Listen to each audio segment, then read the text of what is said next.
আমি চিরকাল বন্ধুত্বকে ভীষণ গুরুত্ব দিয়েছি।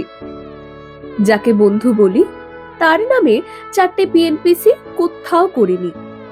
কেউ করলেও সেই টেবিলে বসিনি।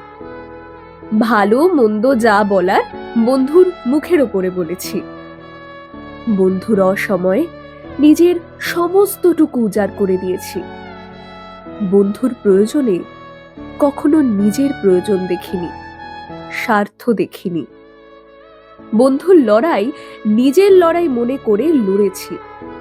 বন্ধুর সুখে হেসেছি, বন্ধুর দুঃখে কেঁদেছি। বন্ধুত্বে চালাকি দেখাইনি, রাগ অভিমান সব পার করে বারংবার ফিরে এসেছি বন্ধুত্বে। বন্ধুত্ব আমার কাছে এমন এক ধর্ম যা চাইলেও বদলে ফেলা যায় না।